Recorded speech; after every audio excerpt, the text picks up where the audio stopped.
జై స్వరాజ్య టీవీకి స్వాగతం. ఈరోజు మనతో పాటు ఉన్నారు కాంగ్రెస్ పార్టీ యువనేత, daring and dashing leader Venkat Nayak గారు. వెంకట్ నాయక్ గారు నమస్తే. నమస్తే. ఎలా ఉన్నారు? బాగున్నా సార్. బాగా హార్డ్ వర్క్ చేస్తున్నట్టున్నారు కాంగ్రెస్ పార్టీ తరఫున. లేదు సార్, నేనేం పెద్ద హార్డ్ వర్క్ ఏం చేస్తలేదు. ఎందుకంటే చాలా మంది పెద్దోళ్ళు ఉన్నారు, ఉద్దండులు ఉన్నారు. డైనమిక్ కూడా నేను కాదేమో కొన్ని సందర్భంలో. సో అంతంత పెద్ద పెద్దలు నాకు అప్లికబుల్ కాకపోవచ్చు, కానీ కొంతవరకు మేము చేతనంత వరకు, ఎందుకంటే అది మా బాధ్యత. ఈ దేశంలో సోషల్ జస్టిస్ ఉండాలన్నా, సోషల్ జస్టిస్ అనే కోణంలో ఎస్సీ ఎస్టీ బీసీలకు న్యాయం జరగాలన్నా కాంగ్రెస్ పార్టీ యొక్క నాయకత్వం ఉండాలని చెప్పి బలంగా కోరుకునే వ్యక్తుల్లో నేను ఒకడిని. కాబట్టి నా వంతు కాంగ్రెస్ పార్టీకి నేను చేయాలి, అది నా బాధ్యత. వెంకట్ నాయక్ వెనుదిరగకుండా కాంగ్రెస్ పార్టీ సిద్ధాంతాల కోసం ఉధృతంగా పనిచేస్తూ ఉంటారు, సమాజంలో తిరుగుతూ ఉంటారు. తప్పకుండా సార్, ఆ విషయంలో ఇప్పుడు తిరగాలి, అది నా బాధ్యత. ఎందుకంటే మేము అంటే నేను ఒక అడ్వకేట్గా నేను నా లైఫ్ స్టార్ట్ చేద్దాం అనుకున్నప్పుడు, యూపీఎస్సీ ప్రిపేర్ అయినప్పుడు కూడా ఏ కారణం చేత మేము బయటకు వచ్చామో అది నా మనసాక్షికి తెలుసు. యాజ్ ఎ ట్రైబ్గా నాకున్న పరిమితులు చాలా చిన్నవి. ఆ చాలా చిన్న పరిమితుల్లో ఎంతవరకు మనం ఏం చేయగలుగుతాం ఈ సొసైటీకి, ఈ సొసైటీకి ఉన్న ఏ కోణంతో చేయగలుగుతాము, ఏ ప్లాట్ఫామ్ మీద చేయగలుగుతాం అనుకున్నప్పుడు సోషల్ జస్టిస్ కోణంలో కాంగ్రెస్ పార్టీ ప్లాట్ఫామ్ మీద పనిచేయొచ్చు అనేది ఒకటి మాకు అనిపించింది. At the same time encouragement కూడా కాంగ్రెస్ పార్టీలో ఎలా ఉంటుందంటే, నాలాంటి ఫస్ట్ జనరేషన్ దట్టు ఒక పేపర్ బాయ్ లెవెల్ నుంచి వచ్చిన వాళ్ళకి కాంగ్రెస్ పార్టీలో స్పేస్ ఉంటుంది. ఈరోజు డిబేట్లలో ఇక్కడ మాట్లాడని అవకాశం వచ్చినా, లేకపోతే పార్టీ కోసం గ్రౌండ్ లెవెల్ వర్క్ చేసే అవకాశం వచ్చినా, అది కాంగ్రెస్ పార్టీ వచ్చిన ఒక main thing. At the same time సైద్ధాంతికంగా కూడా కాంగ్రెస్ పార్టీ యొక్క సిద్ధాంతాలకి మేము బౌండ్ అయి ఉన్నవాళ్ళం లెవెల్ నుంచి. కాంగ్రెస్ పార్టీ సిద్ధాంతాలు నచ్చినాయి. కాంగ్రెస్ పార్టీలో కింది స్థాయి కార్యకర్త కూడా గుర్తింపు ఉంటుంది అని చెప్పి మీరు కాంగ్రెస్లో చేరినారు. అవును సార్. అది ఇప్పుడు విషయం ఏంటంటే సార్, ఇప్పుడు మా తాత ఉన్నారు, వారు కాంగ్రెస్లో హార్డ్ కోరు. తర్వాత మా నాన్నగారు, తర్వాత నేను, రేపు నా కొడుకు. ఇది ఎలా ఉంటుందంటే, పర్టికులర్ మా ట్రైబ్లో తట్టు బంజారా కమ్యూనిటీలో మేము షెడ్యూల్ ట్రైబ్ అనే ఒక రిజర్వేషన్ని తీసుకురావడంలో కానీ, షెడ్యూల్ ట్రైబ్ రికగ్నిషన్ వచ్చిన తర్వాత మాకు కూడా ఒక సెల్ఫ్ రెస్పెక్ట్ అనేది రావడంలో ఇందిరాగాంధీ గారి పాత్ర కీలకంగా ఉంది. యువనేతగా రాష్ట్రంలో కాంగ్రెస్ పార్టీ అధికారంలోకి వస్తుందని మీరు గెస్ చేసినారా? 100% సార్. అది ఎలాంటిదంటే, ఇప్పుడు నేను ఉస్మానియా యూనివర్సిటీ విద్యార్థిగా చాలా వరకు ఇబ్బంది పడ్డాం ఒక సందర్భంలో. సరే, చదువులో నేనేమో పెద్ద మేము తోపు తురుం కాలని మేము అనం కానీ, ఎంతోమంది విద్యార్థులు ఎవరైతే ఊళ్ళ నుంచి పొట్ట చేత పట్టుకొని వచ్చి ఈడ చదువుకొని మేమేదో సాధించాలనుకున్న వాళ్ళకి బీఆర్ఎస్ ప్రభుత్వం చాలా మొండి చూపు చూపించింది. ఇది ఉద్యోగాల విషయంలో చాలా ఇబ్బంది పెట్టే ప్రయత్నం చేసింది. అది ఎలా అంటే, ఒక 6 నెలలు లేకపోతే సంవత్సరం వరకు తల్లిదండ్రులు పైసలు పంపిస్తే దిల్సుఖ్ నగర్లోనూ, ఆర్టీసీ క్రాస్ రోడ్లలో, లేకపోతే మన అశోక్ నగర్లోనూ చదువుకొని మేము జాబులు కొట్టుకుని పోతున్నామన్న ఆలోచన ఉన్న వ్యక్తులు దాదాపు 10 సంవత్సరాల వరకు ఎంప్లాయ్మెంట్ లేకుండా, ఇక నేను బోల్డ్గా చెప్పాలంటే ముడ్డి కింద 30 సంవత్సరాలు వచ్చిన తర్వాత కూడా జాబులు రాకపోతే ఆ బాధ, ఆ గాథ ఎలా ఉంటుందో దగ్గరుండి మేము చూసాం. కాబట్టి ఆటోమేటిక్గా మాలో కూడా, అయ్యో దేనికి ఇదంతా, కనీసం ఒక తరం బాగుపెట్టడం కోసం మనం ఎందుకు రోడ్ల మీదకి రావద్దని చెప్పి చాలా సందర్భాల్లో రోడ్ల మీదకి వచ్చినాం మేము. కొన్ని సందర్భాల్లో మా పిల్లలు కూడా వాసినాయి ఆ దెబ్బలకి. అయినా సరే ఎక్కడ కాంప్రమైజ్ కాలే, బయటకు వచ్చినాం, కొట్లాడినాం. ఏ వేదిక దొరికితే ఆ వేదికలో ఆ కేసీఆర్ గారు ఏదైతే వాళ్ళ దుర్మార్గ పాలన ఉందో ఆ యాంటీ ఇన్కంబెన్సీని బిల్డ్ చేయడంలో మేము కీలక పాత్ర పోషించాం. అంటే మేమంటే ఒక section of people like NSUI కానీ, లేకపోతే ప్రజా సంఘాలు కానీ, లేకపోతే మన యూత్ కాంగ్రెస్ కానీ, ఇలా అందరూ ఒక తాటిపై రావడం వల్ల ఆటోమేటిక్గా యాంటీ ఇన్కంబెన్సీ నిరుద్యోగులకు సంబంధించి 10 ఏళ్ల పాలనలో ఎటువంటి సరైన న్యాయం జరగలేదు. నిధులు, నీళ్లు, నియామకాలు అన్న నిదానంతో అధికారంలోకి వచ్చినటువంటి ఆ పార్టీ, గత 2 టర్ములు పరిపాలన చేసినటువంటి పార్టీ సరైన న్యాయం చేయలేదు. కాబట్టి నిరుద్యోగులంతా కాంగ్రెస్ కోటేసినారు. కాంగ్రెస్ అధికారంలోకి వచ్చింది. కాంగ్రెస్ కూడా నిబద్ధతతో నిరుద్యోగుల పట్ల నిబద్ధత కరువైంది కాంగ్రెస్ పార్టీకి అని చాలా మంది అంటున్నారు. చెప్పే వాళ్ళకి నిబద్ధత కరువైంది సార్. ఎందుకంటే ఒక మాట చెప్పేటప్పుడు దానికి పూర్వపురాలు పరిశీలించాల్సి ఉంటుంది. ఇప్పుడు ఆల్రెడీ వాళ్ళు కొన్ని నోటిఫికేషన్లు ఇచ్చిపోయారు, దాన్ని సక్రమంగా వాళ్ళు నిర్వర్తించాలి. ఫర్ ఎగ్జాంపుల్ మీకు చెప్తున్నాను సార్, గ్రూప్ 1 ఉంది. గ్రూప్ 1 ప్రిలిమినరీ ఎగ్జామ్స్ 2 సార్లు క్యాన్సిల్ అయిపోయింది. 3వ సారి పెట్టే క్రమంలో వద్దని చెప్పేశారు, పెట్టలేదు.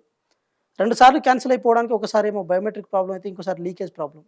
ఇవి 2 తప్పిదాలు జరిగినప్పుడు దాన్ని మళ్ళీ ఆ గత ప్రభుత్వంలో తప్పిదాలు జరుగుతుంది, ఈ ప్రభుత్వంలో అది రిజాల్వ్ అవుతుందని చెప్పి మళ్ళీ ఈ ప్రభుత్వం దాన్ని రీనోటిఫికేషన్ ఇచ్చి, ఆ రీనోటిఫికేషన్లో పోస్టులను పెంచి, ఆ పెంచిన పోస్టులతో ప్రిలిమినరీ ఎగ్జామ్ అయిపోయింది. అక్టోబర్లో మెయిన్స్ రాస్తున్నారు, తర్వాత జాబ్ రిక్రూట్మెంట్ జరుగుతుంది.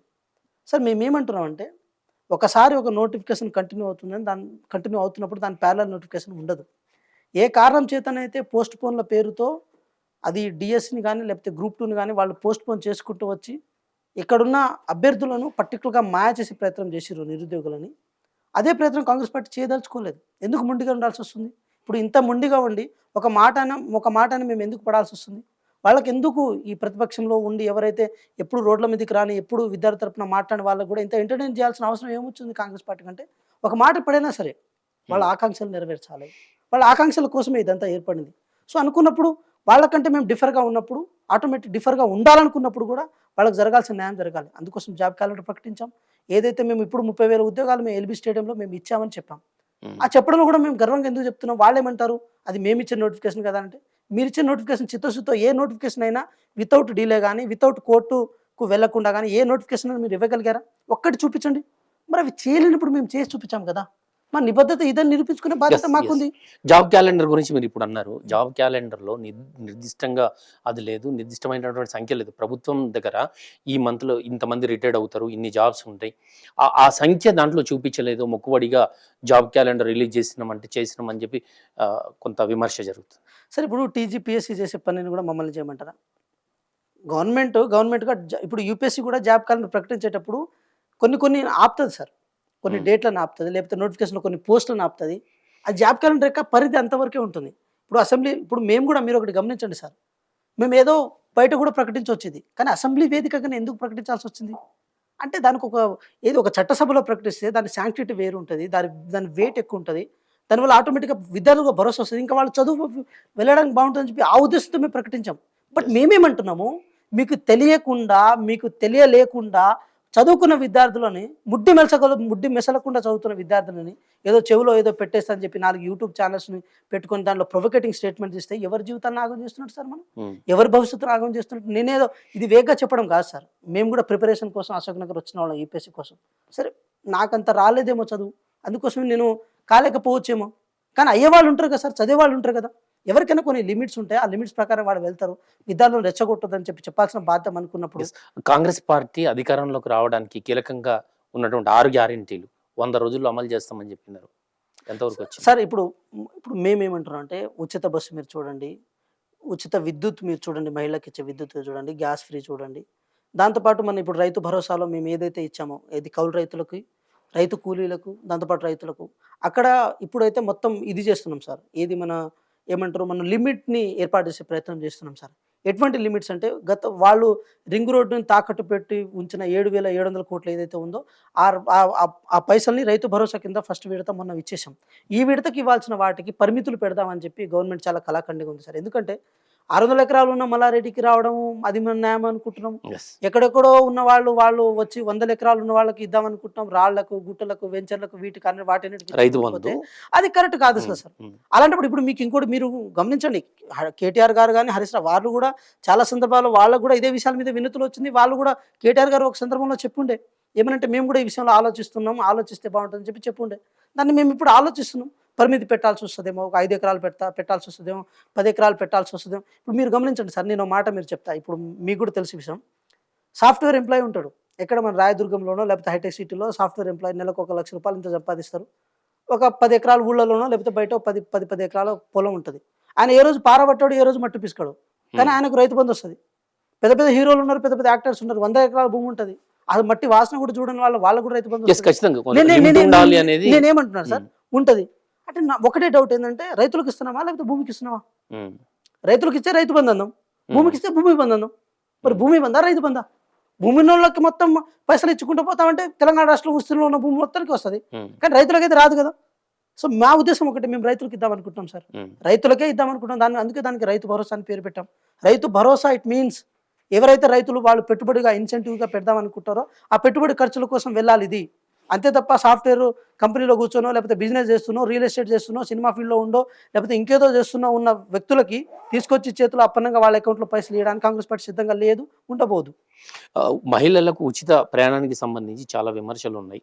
ఉచిత ప్రయాణాన్ని అయితే కల్పించినారు కానీ బస్సుల సంఖ్య పెంచలేదు సార్. విషయం ఏంటంటే, బస్సులో ఎక్కువ మంది వస్తున్నారంటే దాన్ని మనం ఆహ్వానించదగ్గ విషయం సార్. మీరు ఒకటి గమనించండి, మన సోషల్ స్ట్రక్చర్ ని మీరు ఒకసారి, ఎక్కువ మంది వస్తున్నారంటే వాళ్ళకు సంఖ్యకు తగ్గట్టు బస్సులు ఇట్స్ రీజనబుల్ సజెషన్ సార్. మీరు చెప్పిన సజెషన్ ఏదైతే ఉందో అది ఆహ్వానించదగ్గది.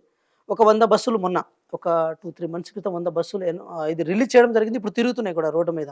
ఇంకా కొత్త బస్సులు కన్‌స్ట్రక్షన్ ఉన్నారు. కొన్ని డీలక్స్ బస్సుల రూపంలో కొన్ని వస్తున్నాయి. ఏది ఇక ఎక్కువ హెవీ అవుతుంది. డీలక్స్ బస్సులు ఎవరైతే ఉన్నారో ఛార్జీలు ఉన్న వాళ్ళు డీలక్స్ బస్ ఎక్కొచ్చని చెప్పి సిటీలో వాటిని పెంచారు. అవి ఒక 50-60 పెంచిర్రు దాన్ని. సో ప్రతి ఏరియాలో అవి పంపించే ప్రయత్నం చేస్తున్నారు సార్. సార్ ఉచిత బస్సుని అది మనం చూసే కోణాన్ని బట్టి ఉంటుంది సార్. మీరు పెద్దవారు, ఇక మీకంతా తెలుసు. కేటీఆర్ గారు ఒక మాట అంటారు. మొన్న అన్నారు ఒక మాట. బస్సులో మీరు బ్రేక్ డాన్స్‌లు ఏసుకోండి, లేకపోతే ఇంకేదో చేసుకోండి, ఏవైనా పెట్టుకోండి. సార్ ఇప్పుడు వాళ్ళ వాళ్ళ స్థాయిలో ఉన్నవాళ్ళు బస్సు అయితే ఎక్కరు. వాళ్ళ స్థాయిలో ఉన్నవాళ్ళు Yes. గానీ, వాళ్ళ చెల్లెగాళ్ళు గానీ, వాళ్ళు ఎవరైనా సరే వాళ్ళ భార్య వాళ్ళెవరు ఆ బస్సులో ఎక్కరు. బస్సులో ఎక్కేది ఎవరు సార్? మా అమ్మ లాంటి వాళ్ళు, మా చెల్లె లాంటి వాళ్ళు, మా బంధువులు వీళ్ళే ఎక్కుతారు. ఏది మహిళలు. వాళ్ళు బ్రేక్ డాన్స్‌లు ఏసుకోవడం కోసం అయితే బస్సులు ఎక్కరు. కానీ ఆయన సంకుచిత బుద్ధి అలాగే వచ్చేసింది. ఆ మాటను అలా డెలివరీ చేసింది.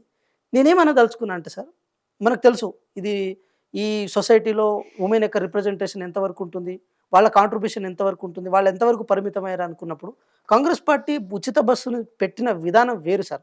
అదేదో ఉచితాల పేరుతో ఇచ్చినట్టు కాకుండా మహిళలని ఏది ఇన్వాల్వ్ చేయడం, మన జీడిపి రేస్‌లో ఇన్వాల్వ్ చేయడం, జాబ్ ఇన్వాల్వేషన్‌లో చేయడం, చదువుకున్న మహిళలను దీంట్లో ఇన్వాల్వ్ చేయడం. ప్రతి ఒక్కరు దీంట్లో కనుక ఇప్పుడు మీరు చూడండి ఎక్కువ మంది మహిళలే కనబడుతున్నారు. దట్ ఇండికేట్స్ దట్ సంపాదన 2 చేతుల నుంచి వచ్చే ఛాన్సెస్ కూడా ఉంటది. ఎప్పుడైనా సరే సార్ ఒక నెలకు ఒక రూ. 3000 బస్సు కిరాయిలకి అయినప్పుడు 3000 సేవింగ్స్ రూపంలో కూడా పోతది కదా సార్. అది మహిళల రూపంలో పోతది కదా. సో మేమేమంటున్నాం దాన్ని ఆ కోణంలో ఎందుకు చూడొద్దు? Yes. ఆ కోణంలో దాన్ని ఎందుకు జడ్జ్ చేయొద్దు? మేమేమంటున్నాం అంటే సార్ ఒకటే విషయం, కాంగ్రెస్ పార్టీ పెట్టిన ఈ ఉద్దేశం ఏదైతే ఉందో మనం ఒప్పుకున్నా ఒప్పుకోకపోయినా అది కొంత భారంగా ఉన్నప్పుడు కూడా దాన్ని భారంగా కాంగ్రెస్ పార్టీ చూస్తలేదు. అది బాధ్యతగా చూస్తుంది సార్. ఉచితాలతోటి పాలన ఇబ్బంది అయిపోతూ ఉంటుంది. అప్పుల ఊబిలో కూరుకుపోవాల్సినటువంటి పరిస్థితి not only Congress party, A party అయినా కూడా ఉపాధి అవకాశాలు, ఉద్యోగ అవకాశాలు కల్పించాలి. కానీ ఉచితాలతోటి ఓటర్లను ఆకర్షించి ఓట్లు వేయించుకొని గెలవడం సరైంది కాదు అనేది. సరే ఉచితం వేరు, సంక్షేమం వేరు. ఉమ్, బీజేపీ పార్టీ ఒక మాట అంటది, మీరు ఉచితాల పేరుతో ఇది చేస్తున్నారని చెప్పి. ఉమ్, మేమేమంటున్నాం అంటే ఇది దేశం సంక్షేమ రాజ్యం సార్. సోషలిస్టిక్ దేశం ఇది. ఉమ్, ఇంత మెరుగ్గా ఉండడానికి కారణం, ఇంత బాగుండడానికి కారణం కూడా ఏంటంటే సోషలిజం అండ్ ఇది డెవలప్మెంట్, ఇది వెల్ఫేరు, అభివృద్ధి 2 జోడెడ్ల లాంటివి. మనం ఈ ఎరక కట్టినప్పుడు ఊళ్ళలా మనం 2 ఎడ్లలాగా దాన్ని ఎట్లా చూస్తామో ఇది కూడా అంతే సార్. ఎందుకంటే మనం ఒప్పుకోకపోయినా ఏదైతే పూర్ వ్యవస్థ పావర్టీ ఉందో అది ఇప్పటికీ థ్రైవ్ అవుతూనే ఉంది. ఉమ్. దాన్ని రిజాల్వ్ చేయాలంటే 100% దాని సంక్షేమ రూపంలో అందియాల్సిన బాధ్యత ఉంటుంది. 200 యూనిట్ల ఉచిత విద్యుత్ గురించి మాట్లాడదాం. అది చాలా మందికి ఇంప్లిమెంట్ కాలేదు. కరెంట్ ఆఫీసుల చుట్టూ జనాలు కరెంట్ బిల్లులు పట్టుకొని తిరుగుతూ ఉన్నారు అని చెప్పి చాలా మంది అంటున్నారు. సార్ విషయం ఏంటంటే సార్, బేసికల్లీ ప్రతి మంత్ 1వ తారీఖు మనం ఏది బిల్లులు ఇవ్వడానికి రావాల్సి ఉంటుంది. అది కొన్నిసార్లు డిలే అవుతుంది సార్. అది డిలే అయితే అది యూనిట్ దాటిపోతుంది. దాటిపోయినప్పుడు అక్కడే కాంప్లికేషన్. స్లాబ్ దాటిపోయింది అంటే 200 దాటిపోద్ది. సో ఇక్కడ విషయం ఏంటంటే కొద్ది రోజులు ఫస్ట్ 1-2 నెలలు మాత్రం కొత్త కాంగ్రెస్ పార్టీ అది ఏది మన ప్రభుత్వానికి అధికారులకు మధ్య గ్యాప్ వచ్చింది సార్. ఎందుకంటే 10 సంవత్సరాల వరకు వాళ్ళతో పాటు జర్నీ చేసి ఉన్నారు కదా, ఆటోమేటిక్గా అది కొంచెం ఆ గ్యాప్ ఉండే. ఇప్పుడు ఏమనిపిస్తుంది అంటే కొంచెం ఆ గ్యాప్ని కొంచెం తగ్గించడం జరిగింది. దాంతోపాటు కొన్ని ఇబ్బందులు ఉన్నా, కొన్ని బాధలు ఉన్నా అది రిజాల్వ్ చేసుకోవడానికి అవకాశం కూడా ఉండే. ఇంకా విద్యుత్ విషయానికి వచ్చినప్పుడు సార్ ఆటోమేటిక్గా అది ఎక్కడ అలాంటి కాంప్లికేషన్స్ లేవు సార్. అది సామాన్యులకు అందాల్సింది అందుతూనే ఉంది. ఇన్ కేస్ ఏదైనా మిస్టేక్స్ ఉన్నా, ఇంకేదైనా ఉన్నా కూడా ఒక రిజాల్వ్ చేయడానికి ఒక బాడీ అయితే ఏర్పాటు చేస్తున్నారు. ఇప్పుడు మీరు గమనించండి, రైతు రుణమాఫీ విషయంలో చాలా గొగ్గోలు పెట్టారు. ఇది జరిగిపోయింది, అది జరిగిపోయింది, ఇంకేదో జరిగిపోయింది అని చెప్పారు సార్. వాళ్ళు 10 సంవత్సరాల కాల పరిమితిలో వాళ్ళకి తెలుసు ఈ దేశంలో 78% మంది రైతులు ఆత్మహత్యలు జరగడానికి ప్రధానమైన కారణం రుణభారమే. ఆ రుణభారాన్ని విముక్తి చేయాలంటే తప్పకుండా రైతులకు రుణమాఫీ చేయాలని చెప్పి కేంద్ర ప్రభుత్వం కూడా ఆ విషయంలో సహకరిస్తూ వచ్చింది. సో అలాంటిది 78% మంది రైతులు ఆత్మహత్యలది కారణమైనప్పుడు అది కూడా త్వరితగతిన చేయాల్సిన బాధ్యత ఉంటుంది. 4 సంవత్సరాల పాటు వీచి చూసి 1,00,000 లోపు అని ఒక ట్యాగ్ లైన్ పెట్టారు. లోపు అంటే 99,999 అని చెప్పి వచ్చేలా చేసి ఆ ₹1 పేరుతో దాన్ని ఎస్కేప్ చేసే ప్రయత్నం చేశారు. కానీ మేము అలా కాకుండా 1,00,000 వరకు అని పెట్టి దానికి రుణమాఫీ చేసే ప్రయత్నం చేసి దాదాపు 18,000 కోట్ల వరకు ఇప్పటి వరకు రుణమాఫీ చేసి ఇంకా 12,000 కోట్ల వరకు ఇంకా పెండింగ్లో దాన్ని పెట్టి ఇచ్చేసినాం. ఈ మాట మీకు ఎందుకు చెప్తున్నా, మీరు అడిగింది 99,999 ₹1 మీద 1,00,000, మీరు 1,00,000 వరకు అన్నారు. ఆ ₹1తోనే దాదాపు 7,000 కోట్లు ఉంది. అంటే ఈ మాట నేను ఎందుకు చెప్తున్నా అంటే సార్, అది అయిపోయిన తర్వాత తీరా ఇంకేదో జరుగుతుందన్న కారణం చేత మళ్ళీ ఒక కలెక్టర్ ఆఫీస్ నోడల్ అధికారిగా పెట్టాం, ఒక వ్యవసాయ జిల్లా అధికారిని పెట్టాం, ప్రతి మండలం నుంచి ఉన్న ఏఈఓలు ఎవరైతే ఉన్నారో అగ్రికల్చర్ ఎక్స్టెన్షన్ ఆఫీసర్ వాళ్ళ దగ్గర నుంచి డేటా కలెక్ట్ చేసుకున్నాం, బ్యాంకర్లతో వాళ్ళతో అటాచ్మెంట్ పెట్టుకున్నాం. ఇప్పుడు ప్రతి చోట ఒక ఒక ఒక 100 ఒక 150 అలా కంప్లైంట్స్ వస్తున్నాయి. అవన్నీ కంప్లైంట్స్ రిసీవ్ Yes, చేసుకున్నాం. yes. సో సార్ మేమేమంటున్నాము, ఒక ట్రాన్స్పరెన్సీ సిస్టమ్ని బిల్డ్ చేసినప్పుడు ఆటోమేటిక్గా ఆ ట్రాన్స్పరెన్సీ కనబడుతుంది. ఇప్పుడు గౌరవ ముఖ్యమంత్రి గారు మీరు చూడండి సార్, 10 సంవత్సరాల్లో ఏదైనా ఒక ప్రాబ్లం జరిగితే దాదాపు ఒక నెలల తరబడి దాని మీద రెస్పాన్స్ వచ్చేది కాదు. ఉమ్, కానీ ఇప్పుడు గంటల వ్యవధిలో రెస్పాన్స్ Hmm. వస్తుంది సార్. మనం ఏమనుకుంటున్నాం, ఇట్స్ అవును. బికాస్ ఆఫ్ ద కమ్యూనికేషన్ అనుకుంటున్నాం, um. But it's because of the responsibility. TRS పాలనలో కరెంటు ఎప్పుడో పోయేది, ఇప్పుడు మాత్రం రోజులో 4 సార్లు పోతుందని చాలా మంది అంటున్నారు. సార్ ఇది ఎస్, దళిత బంధు గురించి మాట్లాడుతాం. దళిత బంధు ఎందుకు ఇంప్లిమెంట్ అవుతలేదు? ఈరోజు ప్రజాభవన్కు ర్యాలీగా కూడా వెళ్ళినారు దళిత బిడ్డలు, దళిత బంధు ఎమ్మట ఇవ్వాలి అని చెప్పేసి. దాని మీద ఇప్పుడు ఈ మాట మేము చెప్పడం కంటే కేసీఆర్ గారే ఒప్పుకున్నారు. ఏమనంటే దళిత బంధులో అవకతవకలు జరిగిన విషయం వాస్తవం అని చెప్పి. ఉమ్, సార్ అది ఎట్లా ఉంటుందంటే, దళిత బంధు అనేది డైరెక్ట్ బెనిఫిషరీ ట్రాన్స్ఫర్ అనుకున్నాం మేము. ఉమ్, ఇది డీబీటీ అనుకున్నాం, కానీ డీబీటీ కాదు సార్, అది కమిషన్ బేస్డ్ ప్రాసెస్. అది ఉమ్, ఎట్లా అంటే, ఇప్పుడు మీరు చూడండి, అంటే వారు చెప్పిన ఎగ్జాంపుల్ ప్రకారం తుంగతుర్తే చూసుకుందాం. తుంగతుర్తి ఎగ్జాంపుల్ చేసుకుని చెప్పారు వాళ్ళు. ఉమ్, అప్పుడు గాదర్ కిషోర్ గారు కాన్స్టిట్యున్సీ ఉండే, వారు ఒక 10 మందికి దళిత బంధువులో సెలెక్ట్ చేద్దాం అనుకుంటే, ఆ 10 మంది ఎవరైతే ఉంటారో ఆ 10 మందిలో దాదాపు 8 మంది పక్కా బీఆర్ఎస్ పార్టీ నాయకులే ఉండాలి. ఎట్ ద సేమ్ టైం వాళ్ళకి వచ్చేది 10 లక్షలు కాదండి, వాళ్ళకి వచ్చేది ఒక 6 లక్షలు 7 లక్షలు 8 లక్షలు వస్తుంది. ఈ మిగతాయి మొత్తం మధ్యలో ఉన్న మీడియేటర్స్ ఎవరైతే ఉన్నారో, అది కార్యకర్త రూపంలో ఉన్నారా నాయకుల రూపంలో వాళ్ళు బాగుపడాలి. అది పక్కా. అది అట్లా జరుగుతున్నప్పుడు ఆటోమేటిక్గా అది డిజాల్వ్ అవుతున్నట్టే ఆ పథకం. సో వాళ్ళ కార్యకర్తను వాళ్ళని సెలవు చేస్తున్నాం. ఇంకో విషయం చెప్తున్నా సార్, 10 లక్షలు వచ్చింది, దాన్ని ఎక్కడొక్కడ ఇన్వెస్ట్ చేయాల్సి ఉంటుంది. ఉమ్, ఆ ఇన్వెస్ట్మెంట్ కూడా లాభదాయకంగా ఉండాలా వద్దా సార్? ఉమ్, ఆ లాభదాయకంగా ఉండకుండా దాన్ని ఎక్కడ పడితే అక్కడ ఇన్వెస్ట్ చేయించారు. ఉమ్, ఇష్టం లేని కార్లో కొనిపించారని చెప్పి చాలా మంది అవే కార్లను బయట అడ్డి పావసరికి అమ్ముకున్నారు. ఉమ్, అంటే ఒక ప్రాపర్ విజన్ లేదు సార్. ఇది కేవలం ఈటల రాజేంద్ర గారి మీద కోపంతో వచ్చిన ఒక పథకం. ఆ పథకాన్ని కంటిన్యూ చేద్దాం అనుకున్నాం. ఎస్, మంచిదే సార్. అంటే దళిత బిడ్డలను అప్లిఫ్ట్ చేయడానికి ఎవరు తప్పుపడతారు సార్? 100% అది మంచి ప్రోగ్రామే. కానీ ఇంప్లిమెంటేషన్లో మీరు ఎందుకు అవకతవకలు పాల్పడ్డారు? చాలా గ్రాస్ రూట్ కరెక్షన్స్ ఉన్నాయి. గ్రాస్ రూట్లో చాలా కరెక్షన్ చేయాల్సిన బాధ్యత ఉంది. చేయాల్సిన బాధ్యత ఉన్నప్పుడు వాళ్ళు చేసిన మిస్టేక్ని, అదే అవుట్ఫ్లోని, బడ్జెట్ అవుట్ఫ్లోని మేము కంటిన్యూ చేసుకుంటూ పోతే డిసిప్లిన్ ఉండదు, ఫైనాన్షియల్ డిసిప్లిన్ ఉండదు. ఇప్పటికీ మీరు గమనించండి, రైతు రుణమాఫీ చేయడం కోసం గల్లా గురిగిలో మనం పైసలు రూపాయి కూడబెడతాం సార్. కూడబెట్టి మరి ఒక పక్క రైతు రుణమాఫీ, ఇంకో పక్క సంక్షేమం, ఇంకో పక్క అభివృద్ధి, ఇంకో పక్క మిత్తులు కట్టడం. ఉమ్, మనం ప్రతి మంత్ చిట్టి కడతాం సార్. ఆ చిట్టి కడితే అది సేవింగు, కానీ ఇక్కడ మిత్తులు కట్టాల్సి వస్తుంది. వాళ్ళు అంటారు, వాళ్ళ నాయకులు కొంతమంది అంటారు 50,000 అప్పు ఎందుకు చేసిరు ఇదని మాట్లాడుకుంటూ ఉన్నారు ఈ మధ్య. సార్ దాదాపు 78 నుంచి 80,000 కోట్ల వరకు మిత్తులే కట్టాం సార్. అంటే ఆ 7 నుంచి 8 లక్షల కోట్లు. మళ్ళీ ఇంకో మాట కూడా ఏమని అంటారంటే, మేము రిసోర్స్ క్రియేట్ చేసిపోయినాం, మేము ఆర్థిక స్వావలంబనం చేసిపోయినాం, మేమంతా పైసలు తెచ్చిపెట్టే ఏడ చేయబెట్టినా కూడా పైసలు మొత్తం. ఏది ఒక జెర్సీ ఆవులు ఒక 10 తీసుకొచ్చే పాలు బిత్తుకునే ఉండండి, తాగుతూనే ఉండండి అన్నట్టు మాట్లాడి వెళ్ళిపోయారు. మరి ఎక్కడ రిసోర్స్ మేనేజ్మెంట్ ఉంది? సరే, సంక్షేమ పథకాలు ఇవన్నీ మీరు బాగా చేస్తున్నాము, ఇన్ డెప్త్ నుంచి కూడా వాటిని అన్నింటినీ సరి చేసుకుంటూ మేము వస్తూ ఉన్నాం. హరీష్ రావు అంటున్నారు, కనీసం పశు వైద్యశాలలో మందులు లేవు, మూగజీవాలు బలైపోతున్నాయి, ఇది కాంగ్రెస్ పాలన అని చెప్పండి. దీనిపైన సార్ ఒకటే మేమేమంటున్నాము, ఎక్కడొక్కడ మిస్టేక్ జరిగి ఉండొచ్చు కాక, జరగదని మనం అనలేం. ఎందుకంటే ఇంత పెద్ద రాష్ట్రంలో ఎక్కడొక్కడ మిస్టేక్ జరగవచ్చు. కానీ మీరు పని పెట్టుకొని భూతద్దం పెట్టుకొని తిరుగుతున్నారు కదా. ఉమ్, కానీ పని కట్టుకొని భూతద్దం పెట్టి తిరిగి ఓకే, ప్రతిపక్షాల పని అది కదా. తప్పులేదు సార్. మేమేమంటున్నాం, ప్రతిపక్ష పాత్ర పోషించాల్సిందే. ఉమ్, దాని పేపర్ అనాలో, దాని కరపత్రం అనాలో, దాంతో మొహం దుడుచుకోవాలో, ఇంకోటి దుడుచుకోవాలో మాకు తెలియదు. ఇంత స్ట్రాంగ్ ఎందుకు చెప్తున్నా అంటే సార్, ప్రభుత్వం పాలసీస్ కానీ, ప్రభుత్వం చేసే థింకింగ్స్ కానీ, దాని మీద ఒక్క మ్యాటర్ రాదా సార్? దాంట్లో నిరుద్యోగుల మీద మధ్యలో మిస్గైడ్ చేసే ప్రయత్నం చేశారు. ఏం చేశారు? చెప్పు తీసుకొని కొడితే ఎక్కడో మూలపడ్డారు.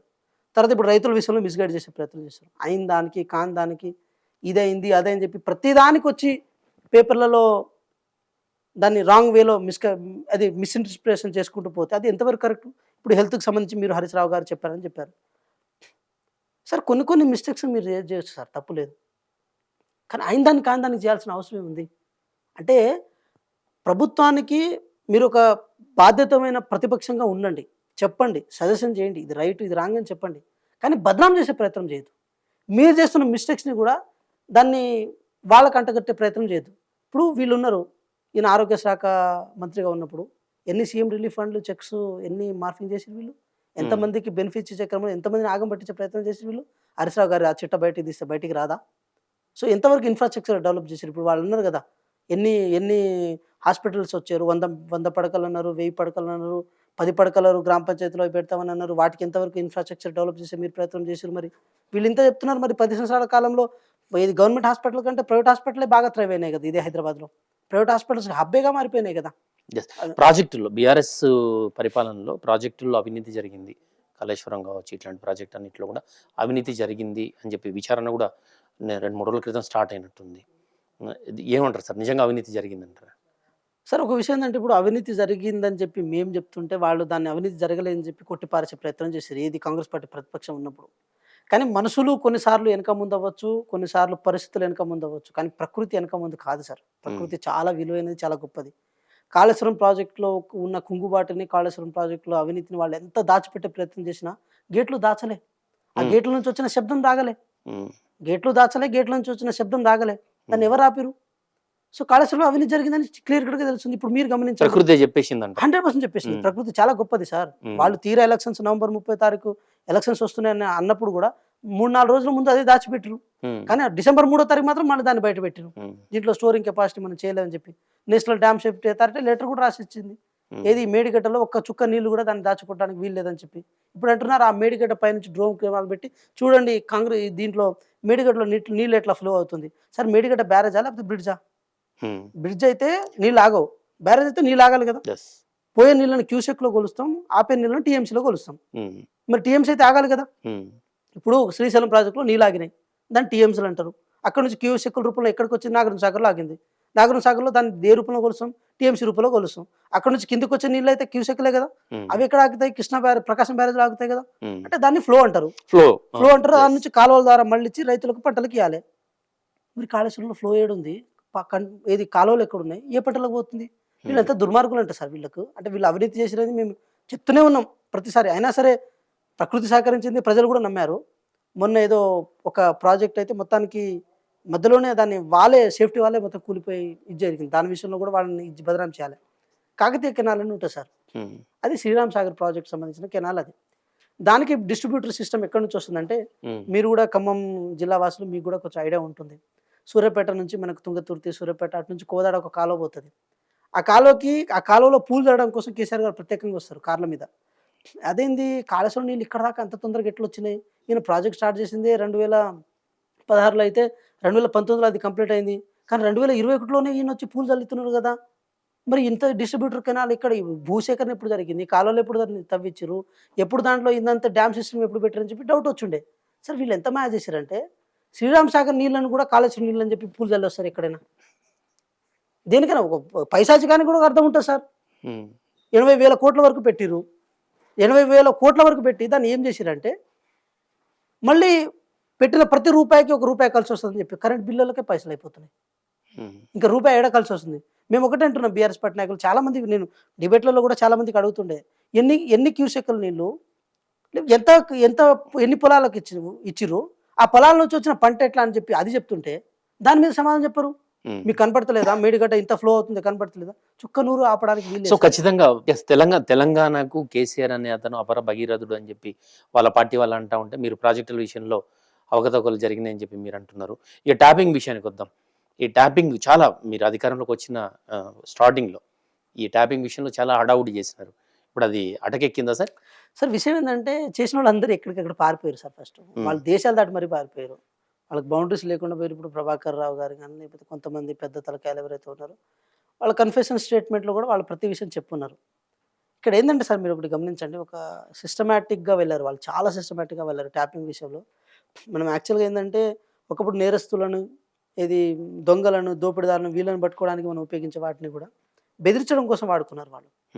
దట్టు ఒక ఒక ఒక కమ్యూనిటీ, వాళ్ళ కమ్యూనిటీనే పక్కన పెట్టుకొని దాన్ని ఒక సిస్టమ్ ఎస్టాబ్లిష్ చేసే ప్రయత్నం చేశారు. కారణంలోకి వచ్చిందో సీడీలు ఏమో మూసీ నది కిందకి ఉన్నాయి, బ్రిడ్జ్ కింద ఉన్నాయి. దాంతోపాటు హార్డ్ డిస్క్లు ఏమో వికారాబాద్ కొండల్లో ఉన్నాయి.